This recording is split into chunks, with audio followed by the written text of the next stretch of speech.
बस यही कारण है कि 5 सेकंड भी कम से कम आपने इस वीडियो को देखा होगा।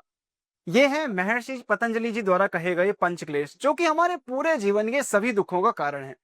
महर्षि पतंजलि जी कहते हैं, अविद्या, अस्मिता, राग, द्वेष, अभिनिवेशः, क्लेशः। यानी कि एक मनुष्य के जीवन में कुल मिलाकर 5 क्लेश होते हैं जो कि सभी दुखों का कारण होते हैं। सबसे पहला है अविद्या।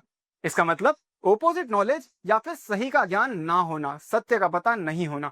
जब आप किसी मिथ्या चीज को असलियत मान लेते हैं और उसी पर भरोसा करने लगते हैं तो उसे अविद्या कहा जाता है। दूसरा है अस्मिता, यानी कि प्रकृति और पुरुष का एक रूप दिखाई देना। आपकी आत्मा और शरीर को जब आप एक जैसा समझ लेते हो तो उसे ही अस्मिता कहा जाता है और इसका मूल कारण अविद्या ही होता है। तीसरा है राग, यानी कि अटैचमेंट्स, या फिर आप कह सकते हो कि जिस भी चीज से आपको सुख का अनुभव हो रहा हो, आपको खुशी मिल रही हो, वही आपका राग है। चौथा है द्वेष, यानी कि रिपल्जन।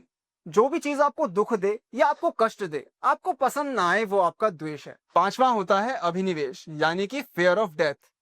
किसी भी चीज का भय हम कह सकते हैं, या फिर खास तौर पर मृत्यु का भय ही अभिनिवेश कहलाता है। आपके जीवन में जितने भी दुख आते हैं सभी के सभी इन 5 क्लेशों के कारण ही होते हैं, और हाँ, खास तौर पर राग और द्वेष के कारण।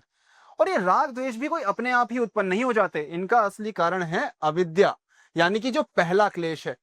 यानी कि जब आपको सच्चाई का पता ही नहीं होगा तो आप तो अंधेरे में हो, गलत को सही समझोगे, सही को गलत समझोगे। और इन्हीं क्लेशों को खत्म करने के लिए महर्षि पतंजलि जी ने एक बहुत ही आसान और इफेक्टिव तरीका दिया जिसका नाम है क्रिया योग।